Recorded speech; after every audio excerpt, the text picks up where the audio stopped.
एक नई वीडियो के साथ आज मैं फिर हाजिर हूं, आपका होस्ट दोस्त विक्रांत जोशी आपको स्वागत करता हूं मेरे विमास्टर में, जिसमें हम लेके आते हैं वर्ल्ड अफेयर्स और डिफेंस की दुनिया की टॉप खबरें। चलिए चल लेते हैं। ये हमारी गगनयान वाली टी शर्ट, इसका ऑलिव ग्रीन कलर आपको 300 रुपए प्लस शिपिंग पे मिल जाएगा। जितने भी इंटरेस्टेड लोग हैं आप सामने दिए व्हाट्सएप नंबर पे हमसे संपर्क कर सकते हैं। अभी ये जो सेल स्टार्ट है ये बहुत ही लिमिटेड समय के लिए है, कोई भी हिडन चार्जेस नहीं है, कोई भी प्रश्न आपसे नहीं किया जाएगा, कोई भी शर्तें नहीं है, केवल 300 रुपीज प्लस शिपिंग। अपनी सबसे पहली खबर की बात करेंगे तो चीन के द्वारा एक अवाक्स का ट्रायल किया गया है कुछ दिनों पहले, जिसको कि KJ-600 कहा जाता है। और ये इसकी खास बात यह है कि ये कैरियर बेस्ड अवाक्स है, या आप कह सकते हैं कि एयरक्राफ्ट कैरियर से लॉन्च या उस पर लैंड किया जा सकता है। इसको चीन के द्वारा इस प्रकार का जो अवाक्स बना लिया गया है, भारत के पास इसका कोई भी जवाब नहीं है, या भारत के पास इस तरह का कोई भी एयरक्राफ्ट नहीं है। पर ऐसा नहीं है कि भारत इस प्रकार के एयरक्राफ्ट को नहीं लेना चाहता था या इसके लिए कभी प्रयास नहीं किया, पर भारत और चीन के प्रयासों में आप अंतर आगे जो मैं आपको बताऊंगा उससे ही समझ में आएगा। हम लोग सन 2000 में ही E-2 हॉकाई नाम से एक एयरक्राफ्ट है जो कि नॉर्थरॉप ग्रुपमैन के द्वारा बनाया जाता है, इसको खरीदने का प्रयास करते थे पर इसको खरीद ना सके।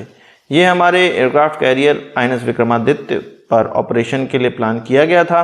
2005 में हर्डल आया और इस एयरक्राफ्ट को खरीदना हमने बंद कर दिया, या इसके लिए हमने कोई प्रयास फिर नहीं किया। फिर अभी कुछ समय पहले ही इंडियन नेवी की तरफ से ये पॉसिबिलिटी जताई गई है कि इस प्रकार के एयरक्राफ्ट को हम अपने आगे आने वाले जो इंडिजिनस एयरक्राफ्ट कैरियर 2 होने वाला है, या आप कह सकते हैं कि विक्रांत INS विक्रांत जैसा ही जो एक एयरक्राफ्ट कैरियर इंडियन नेवी बनाना चाहती है, उस पे हो सकता है कि इसको ऑपरेट किया जाए, उसके लिए प्रयास किया जाए। पर इसके लिए जो एयरक्राफ्ट कैरियर है उसको ज़्यादा भारी डिस्प्लेसमेंट वाला, या आप ये कह सकते हैं कि लगभग 65,000 टन डिस्प्लेसमेंट वाले एयरक्राफ्ट कैरियर में इसको ऑपरेट किया जा सकता है, या इसको ऑपरेट करना सही माना जाएगा। तो सोचिए, हम लोग 24 सालों में एक ऐसा एयरक्राफ्ट नहीं खरीद सके जो कि चीन ने आज बना लिया है, या चीन जिसको खुद बनाकर इस्तेमाल कर रहा है, हम उसको दूसरे देश से भी नहीं खरीद पाए।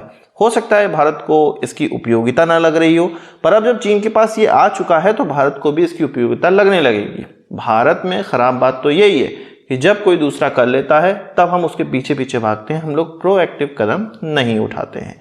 आपका इस पर क्या कहना है कमेंट बॉक्स में जरूर बताइएगा। प्रोएक्टिव कदम की बात करें तो चीन के एक और प्रोएक्टिव कदम की बात कर लेते हैं, जिसमें कि कोको आइलैंड, जो कि म्यांमार के अंडर में आता है, उसकी सीमा में आता है, वहां पर उसकी कुछ और सैटेलाइट तस्वीरें निकल कर आई हैं और इस ट्विटर हैंडल के द्वारा ये सैटेलाइट इमेजेस से दिखाई गई हैं। इसमें एनालिसिस करने के बाद ये पता चला है और इस एक्स हैंडल के द्वारा भी बताया गया है कि इसमें दूसरा हैंगर का कंस्ट्रक्शन होता हुआ दिखाई दे रहा है। ये एक मिलिट्री हैंगर है जहां पर मिलिट्री एयरक्राफ्ट रखे जा सकते हैं या और भी चीज़ें रखी जा सकती हैं।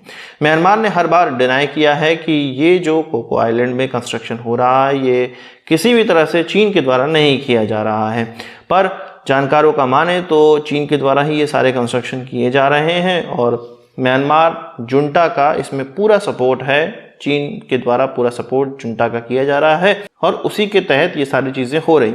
इसका सीधा फायदा चीन को होने वाला है और चीन के द्वारा इसका इस्तेमाल भी किया जाएगा, पर म्यांमार इससे हमेशा डिनाई करता रहता है। अगर चीन इसका इस्तेमाल कर सके या इस हैंगर का इस्तेमाल कर सके जहां पर वो अपने ड्रोन्स रख सकें, तो वो आसानी से हमारे मिसाइल प्रोग्राम पे नज़र रख सकता है। आपका क्या कहना है इस पे कमेंट बॉक्स में ज़रूर बताइएगा। अब बात कर लेते हैं ऐसी खबर की जो कि डिफेंस से रिलेटेड तो नहीं है, पर रशिया यूक्रेन युद्ध से ज़रूर रिलेटेड है। आपको पता है कि रशिया यूक्रेन युद्ध चल रहा है और अलग अलग प्रकार के सैंक्शन रशिया पर लगाए जा रहे हैं, पर कुछ ऐसे सैंक्शंस हैं जो कि रशिया पे तो लगाए जा रहे हैं पर उसका सीधा इम्पैक्ट भारत पर पड़ रहा है और भारत की उससे बहुत ज़्यादा नुकसान हो रहा है।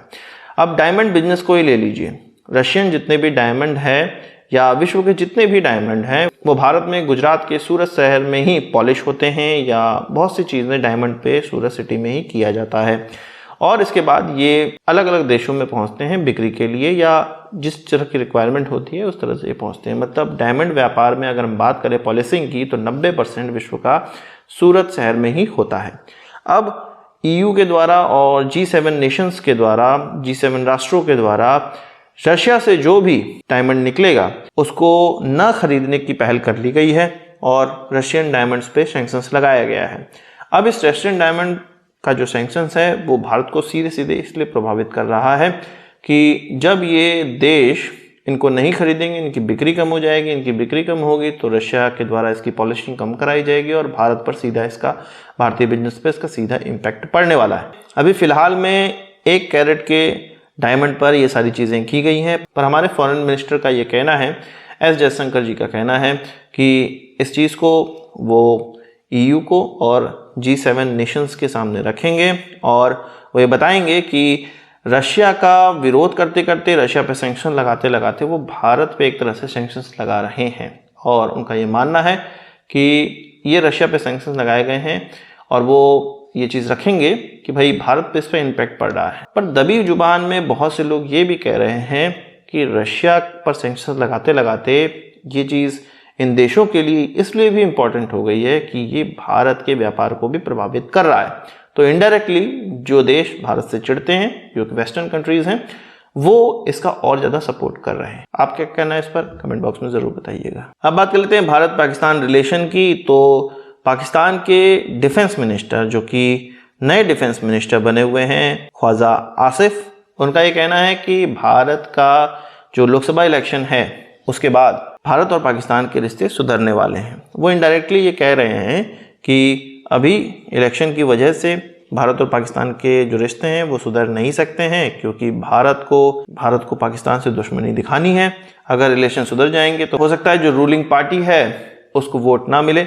इस कारण से भारत और पाकिस्तान के रिलेशन सुधर नहीं सकते हैं लोकसभा इलेक्शन से पहले, और उसके बाद ही इसमें सुधार हो सकता है। तो इसमें आगे मुझे कुछ नहीं कहना, आप बताइए कमेंट में कि आपको क्या लगता है। बात पाकिस्तान की चली है तो पाकिस्तान के PM शहबाज शरीफ वो चीनी जो इंजीनियर्स हैं, चीनी वर्कर्स हैं, उनसे मिले और ये जो मुलाकात है वो 6 दिन बाद हो रही है, जब चीनियों पे अटैक हुआ, चीनी वर्कर्स या इंजीनियर्स पे अटैक हुआ, सुसाइड बम अटैक हुआ और उसमें 5 या 6 चीनी नागरिकों की जान चली गई है। उनके द्वारा ये कहा गया है कि जो ये लोग किए हैं उनको सज़ा मिलेगी। साथ ही साथ पाकिस्तान की तरफ से ये भी कहा गया कि इसके मास्टरमाइंड को भी पकड़ लिया गया है और इससे जुड़े 12 लोगों को और पकड़ लिया गया है। इसमें ख़ास बात ये रही कि बम धमाके की जिम्मेदारी किसी ने ली, पर यह माना जा रहा है कि TTP के द्वारा ये हमला करवाया गया था, पर इसकी जिम्मेदारी नहीं ली गई है।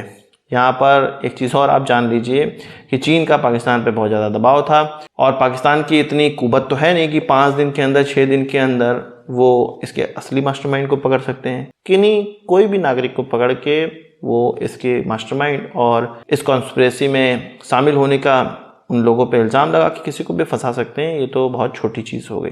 बात यहाँ पर ये है कि नवाज शरीफ पहुँचे हैं कि भाई हम तुम्हें पूरी सिक्योरिटी देंगे और आप लोग टेंशन मत लो, आप लोग काम करो, क्योंकि जो चीनी कंपनी है और चीनी नागरिक हैं और चीनी इंजीनियर्स हैं वो भाग रहे हैं वहाँ से, भैया हम यहाँ पे काम नहीं कर सकते हैं। तो इसी के लिए मनाने शहबाज शरीफ वहाँ पर उनको पहुँचे हुए हैं। अब आप ये बताइए कि चीनी जो वहाँ पे काम करने वाले हैं उनके साथ ये जो हुआ है इस पर आपको क्या कहना है, और क्या पाकिस्तान आगे चल के चीनी नागरिकों को सुरक्षा दे सकता है? क्या वो जो अपने वहाँ रेबेलियंस हैं या आप कह सकते हैं फ्रीडम फाइटर्स हैं उनको रोकने में कामयाब हो पाएगा? खैबर पख्तूनख्वा और बलूचिस्तान कब पाकिस्तान से अलग हो सकते हैं? आपको क्या लगता है कितने साल का समय इसमें लगने वाला है? बात कर लेते हैं इंडियन एयरफोर्स की। इंडियन एयरफोर्स की तरफ से एक अलग प्रकार की ट्रायल की गई जिसमें कि इमरजेंसी लैंडिंग किया गया एक लैंडिंग स्ट्रिप पे, जिसमें कि 3 अलग अलग प्रकार के एयरक्राफ्ट उतरे। श्रीनूक एयरक्राफ्ट, Mi-17 एयरक्राफ्ट और एडवांस लाइट हेलीकॉप्टर जो कि HAL के द्वारा बनाया जाता है। इस ड्रिल की खास बात यह है कि ये ड्रिल भोर में हुई और 3 बजने में 10 मिनट बाकी था भोर का, तब ये ड्रिल ख़त्म भी हो गई। इसमें मेनली अपने लोगों को इवैक्यूएट करने की चीज़ें प्रैक्टिस की गई और ये चीज़ अनंतनाग में किया गया और ये चीज़ हमें ये बताती है कि भारतीय एयरफोर्स किस तरह से तैयारी कर रही है।